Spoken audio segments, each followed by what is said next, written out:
Hello everyone, welcome back to clever study point. आज हम लोग क्लास 10 के पॉलिटिकल साइंस से चैप्टर 4 से जितने भी इंपॉर्टेंट क्वेश्चंस बनते हैं उनको हम डिस्कस करने जा रहे हैं। आप एग्जाम देने जाने से पहले इन सभी वीडियोस को, अभी तक हमने जितने भी इस वीडियो सीरीज में डाले हैं, सभी को अच्छे से देखकर समझकर जाइएगा। ये आपके एग्जाम में बहुत ही ज्यादा हेल्पफुल होंगे।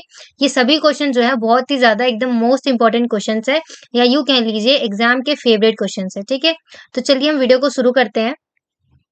तो आज का हमारा सबसे पहला क्वेश्चन है कि जो समाज है उसके द्वारा स्त्री और जो पुरुष है उनको ना कुछ असमान भूमिकाएं दे रखी है। तो समाज ने ना कुछ भूमिकाएं बना रखी हैं कि ये भूमिका केवल पुरुष के लिए और ये भूमिका केवल स्त्री के लिए है। तो ये जो चीज है जो कि समाज ने स्त्री और पुरुषों के लिए बना रखा है, ये जो भूमिका है, उसको हम कहते क्या है?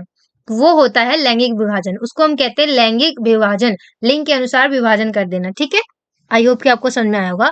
हमारा नेक्स्ट क्वेश्चन है कि अगर हम 2001 की जनगणना के अनुसार देखें तो जो भारत है उसके ऐसे कौन कौन से राज्य हैं जिसमें जो लिंग अनुपात है यानी वो से केवल 800 से भी कम है। लिंग अनुपात मीन्स प्रति 1000 पुरुषों पे महिलाओं की संख्या जो है वो किन किन राज्यों में 800 से भी कम है, हमें ये बताना। अगर हम 2001 की जनगणना के अनुसार देखें तो वो पंजाब, हरियाणा और हिमाचल प्रदेश और गुजरात है जिसमें लिंग अनुपात जो है वो 800 से भी कम था। ठीक है, अब हम देखते हैं लिंग अनुपात कहते किसको है। तो जैसा कि मैंने बताया, प्रति 1000 पुरुषों पर महिलाओं की संख्या। मतलब मान लीजिए किसी भी देश में, अगर किसी भी एरिया में अगर 1000 पुरुष हैं तो उस 1000 पुरुषों में कितनी महिलाएं हैं, तो वो जो संख्या होगी वो कहलाता है हमारा लिंग अनुपात। राइट, आई होप कि आपको समझ में आया होगा।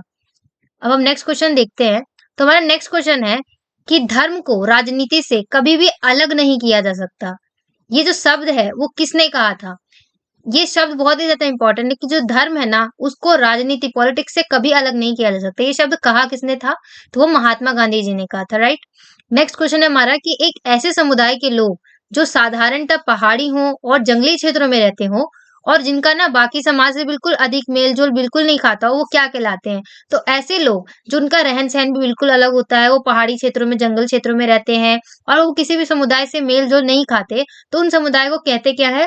तो उनको कहा जाता है अनुसूचित जनजाति। जिनको सूचित ना किया गया हो, अनुसूचित जनजाति। राइट, नेक्स्ट क्वेश्चन है हमारा कि उस प्रक्रिया को क्या कहते हैं जिसमें जो लोग हैं वो ग्रामीण क्षेत्रों से शहरों की ओर पलायन कर जाते हैं। मतलब जब लोग ग्रामीण या गांव से शहरों की ओर जब चले जाते हैं, पलायन करने लगते हैं, तो उसको कहते क्या है? तो वो कहलाता है हमारा शहरीकरण। अब हम नेक्स्ट क्वेश्चन देखते हैं।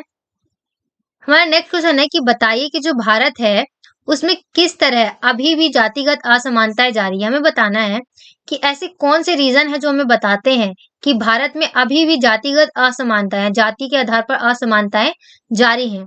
तो आप कुछ इस प्रकार बता सकते हैं कि जो आज भी हमारा देश है ना उसमें कुछ जातियों के साथ ना छुआछूत जैसा व्यवहार किया जाता है, उनको अभी भी अछूता समझा जाता है कुछ जातियों का। ठीक है, अभी भी।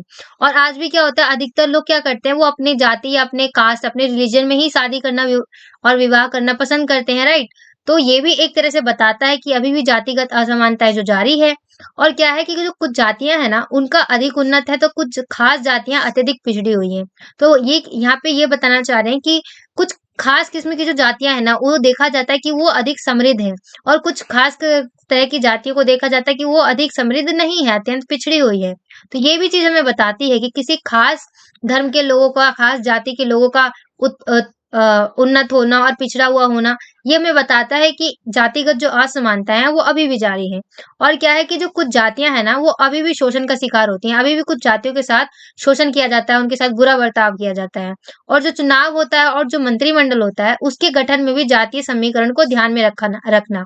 अभी भी क्या है कि जब चुनाव होता है तो उसमें जो मंत्रिमंडल का जब गठन होता है तो उसमें भी जातीय समीकरण बहुत इंपॉर्टेंट रोल निभाता है, अभी भी बहुत ध्यान दिया जाता है इस चीज पे। तो ये सभी पॉइंट्स हमें बताते हैं कि भारत में अभी भी कुछ राजनीतिक जो असमानताएं हैं वो जारी है। राइट, अब हम नेक्स्ट क्वेश्चन देखते हैं।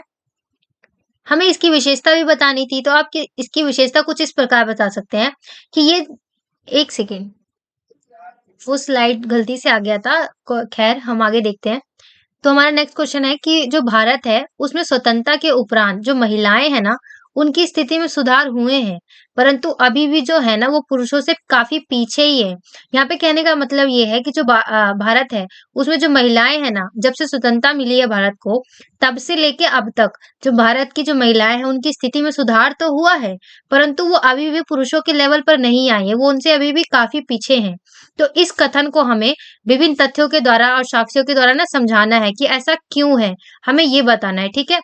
तो सबसे पहला रीज़न कि जो साक्षरता है ना, उसकी दर महिलाओं में 54% है, जबकि पुरुषों में 76% है। आप इस चीज़ से अंदाज़ा लगा सकते हैं कि किसी भी पर्टिकुलर एरिया में जो साक्षरता दर है वो महिलाओं में और पुरुषों में कितनी ज़्यादा है ना? तो महिलाओं में केवल 54% है और जो पुरुष है उनमें 76% है। और ऊँचा वेतन जहाँ पे होता है, आपने देखा होगा जो ऊँचे पद के स्थिति होती है, जहाँ पे ऊँचे पद पे लेवल पर आपने देखा होगा, वहाँ पे ज़्यादातर जो पुरुष ही होते हैं और महिलाएँ ना उसमें बहुत आगे नहीं जा पाई हैं, वो बहुत पीछे हैं। पुरुष जो है वो महिलाओं से इस सिचुएशन में आगे है, चाहे वो ऊँचे वेतन की बात हो या ऊँचे पद पर जाना हो, ठीक है? और नेक्स्ट हमारा पॉइंट है कि जो असमान लिंग अनुपात अभी भी प्रति 1000 पुरुषों पर महिलाओं की संख्या केवल 933 ही है। ये भी हमें बताता है कि जो महिलाएं हैं वो अभी भी पुरुषों से पीछे हैं। और जो घरेलू सामाजिक उत्पीड़न जनप्रतिनिधि संस्था है ना, इसमें कम भागीदारी अथवा प्रतिनिधित्व। तो होता क्या है ना कि उनके ऊपर सामाजिक उत्पीड़न होता है, घरेलू हिंसा होती है, इन सब की वजह से क्या होता है ना, वो जनता प्रतिनिधि जो होता है उसमें कम भागीदारी करती हैं और कम प्रतिनिधित्व निभाती हैं। इस वजह से भी जो पुरुषों से महिलाएं जो है अभी भी काफी पीछे हैं। और जो महिलाएं हैं ना, वो पुरुषों की तुलना में आर्थिक आत्मनिर्भरता कम है। अभी भी कोई भी ऐसा फैमिली या कोई भी ऐसे इंसान मान लीजिए जो नहीं होगा कि जो टोटली अपनी फैमिली में महिलाओं पर डिपेंडेंट हो। अभी भी ज्यादातर लोग जो होते हैं वो फैमिली में पुरुषों पर ही ज्यादा डिपेंडेंट होते हैं। अगर जब हम आर्थिक निर्भरता की बात करते हैं तो आर्थिक निर्भरता के लिए ज्यादातर अभी भी पुरुषों को ही समझा जाता है, महिलाओं पर इतना डिपेंडेंट नहीं हुआ जाता है। तो ये रीजन है जो हमें बताते हैं कि स्वतंत्रता के बाद महिलाओं की स्थिति में सुधार तो हुआ है, पर अभी भी कुछ सिचुएशंस में जो महिलाएं हैं वो पुरुषों से काफी पीछे हैं, राइट? तो अब हम नेक्स्ट क्वेश्चन देखते हैं।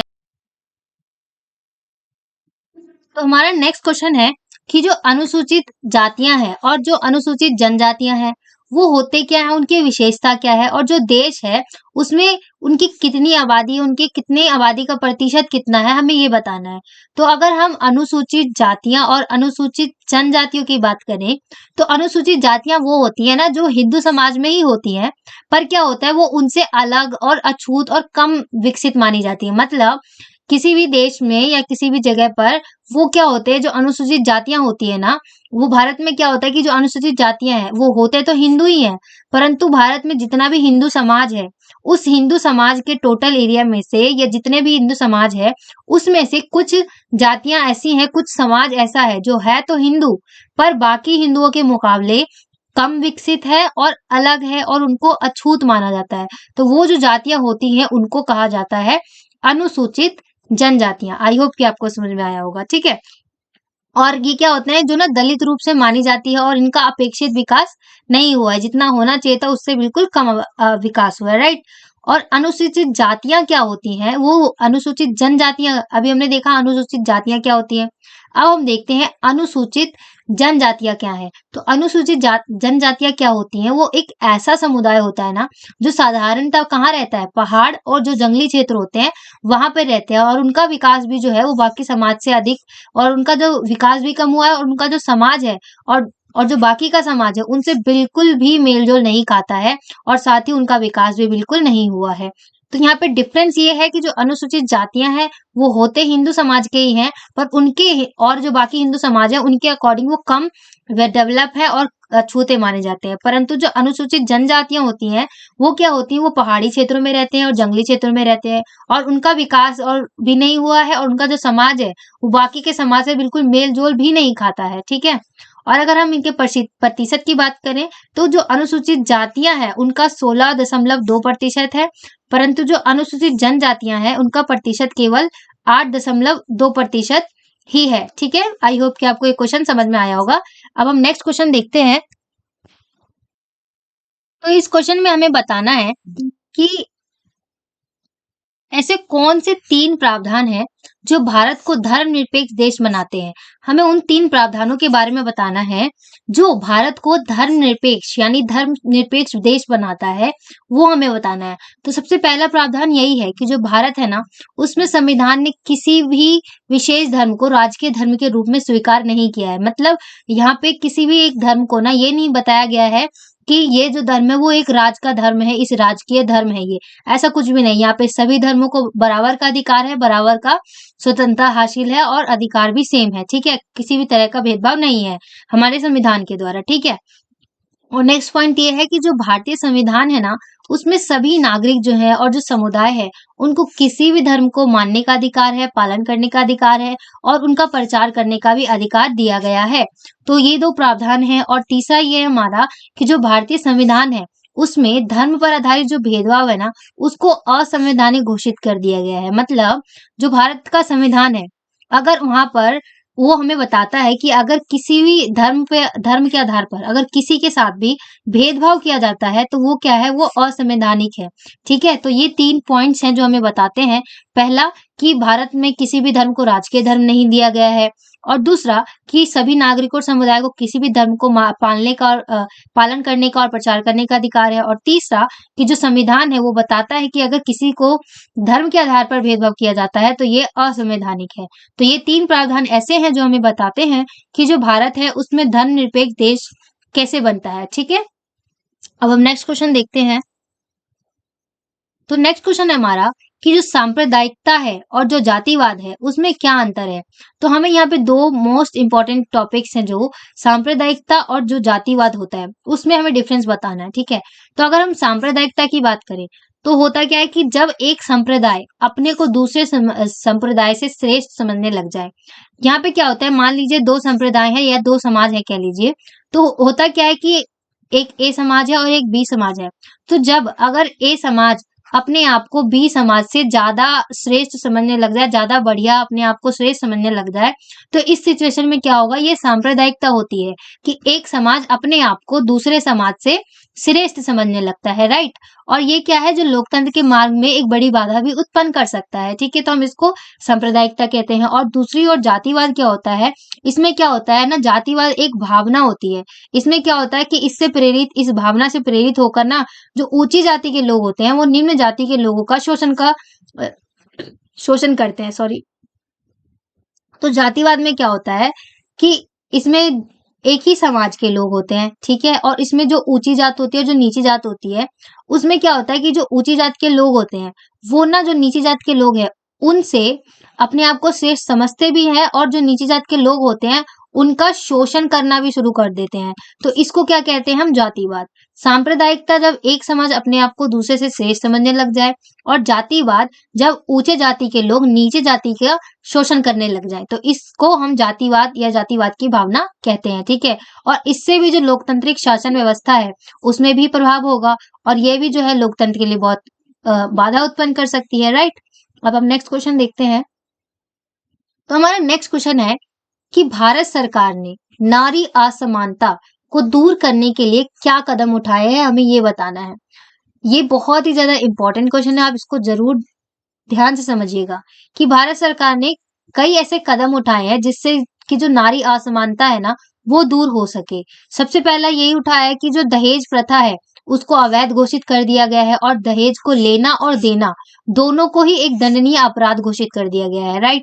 और सेकंड हमें ये बताता है कि जो उनके द्वारा कानून बनाया गया है, सरकार के द्वारा इस कानून के तहत क्या कहा गया है कि जो पारिवारिक संपत्ति होती है, परिवार का जो संपत्ति होता है, उसमें चाहे वो औरत हो, चाहे वो आदमी हो, उसमें सभी का बराबर हक है। औरत का भी एकदम बराबर हक होता है। अभी तक क्या था कि पुरुषों का ही हक हुआ करता था, पर इस कानून के बनने के बाद क्या हो गया है कि जो महिलाएं हैं उनका भी बराबर का हक है पारिवारिक संपत्ति में, ठीक है?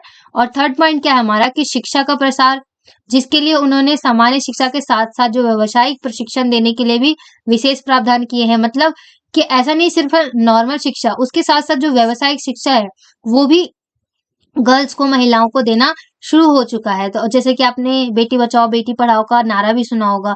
तो ये सब हमें बताते हैं, ये सब ऐसे कदम हैं जो कि भारत सरकार द्वारा उठाए गए हैं ताकि जो नारी असमानता है वो दूर हो सके, ठीक है? और नारी असमानता। एक और क्वेश्चन है हमारा कि नारीवादी आंदोलन, तो आप उसको भी जरूर पढ़ के जाना। नारीवादी आंदोलन बेसिकली ये होता है जब ना हम बात कर रहे हैं नारीवादी आंदोलन के बारे में। तो नारीवादी आंदोलन क्या होता है ना, बेसिकली क्या होता है, इसमें ना ऐसा आंदोलन किया जाता है या ऐसा प्रचार किया जाता है ना कि जिसमें जो पुरुष के हक हैं वो हक सेम महिलाओं को भी दी जाए। अगर पुरुषों को बाहर जाके काम करने का अधिकार है तो वो महिलाओं को भी हो। तो इसमें कुछ ऐसे मुद्दे उठाए जाते हैं जो ना पुरुषों को जो जो चीजें मिली हैं वो सभी महिलाओं के पास भी वो अधिकार हो। तो ये जो आंदोलन होता है इसी को हम कहते हैं नारीवादी आंदोलन। ठीक है।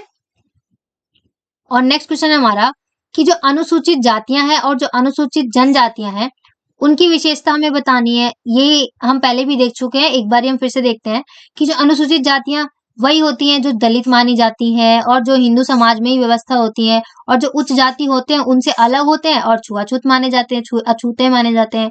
परंतु जो अनुसूचित जनजातियां होती हैं वो क्या होती हैं, वो अधिकतर क्या होती है, वो आदिवासी मानी जाती हैं। और ये समानता कहाँ रहती है, पहाड़ और जो जंगल क्षेत्र होते हैं ना वहां पर जीवन व्यतीत करते हैं। ठीक है। और अनुसूचित जातियों का 16 से 2% भाग जो है अनुसूचित जनजातियों का है और 8.2% भाग किसका है, अनुसूचित जनजातियों का। यहाँ पे दशमलव है ये। ठीक है।